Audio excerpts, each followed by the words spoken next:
News. I'm Christopher Cruz reporting.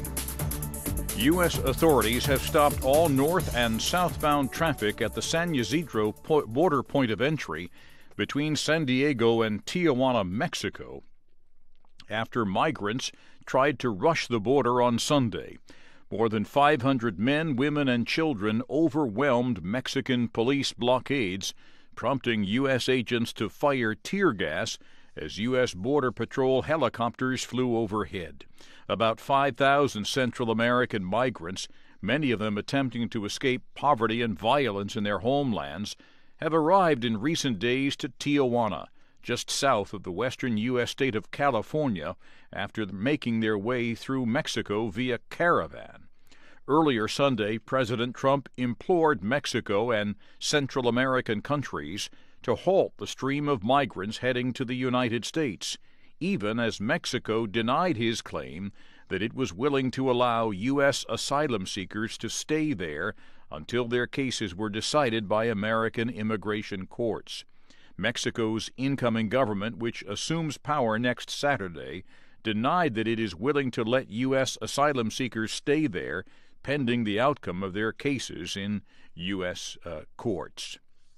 Several American lawmakers broke with President Trump on Sunday, disagreeing with his assessment that it was uncertain whether Saudi Crown Prince Mohammed bin Salman was involved in the killing of a Saudi dissident journalist. Senator Mike Lee, a Republican, also disputed Trump's equivocation on whether Mohammed was knowledgeable about the Khashoggi killing. He told NBC's Meet the Press, "I disagree with the president's assessment." This is VOA News. The European Union has approved a Brexit deal with Britain. European Council President Donald Tusk made the announcement on Twitter Sunday. Now, British Prime Minister Theresa May faces the challenge of getting the unpopular deal through a skeptical British Parliament. In an open letter published in the Sunday British newspapers, May made a direct appeal to Britons, asking them to support the deal to leave the EU, even though the support of her own Conservative Party seems unsure.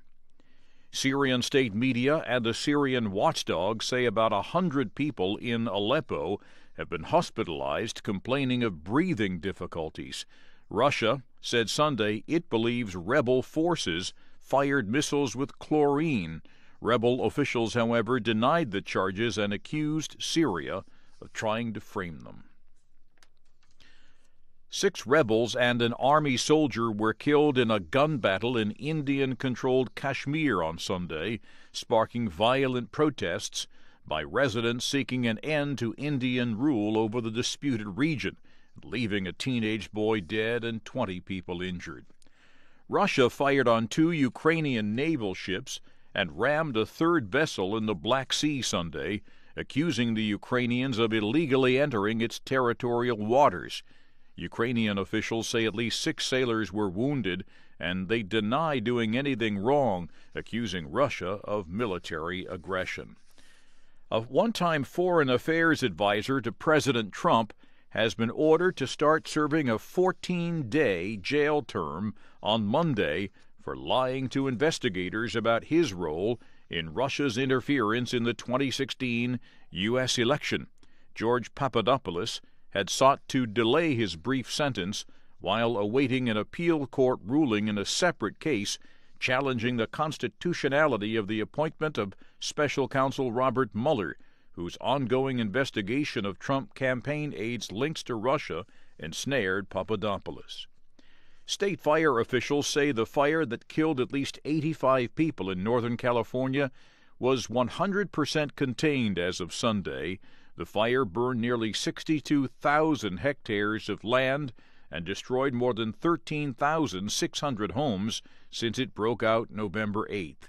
It was and is the deadliest wildfire in California history.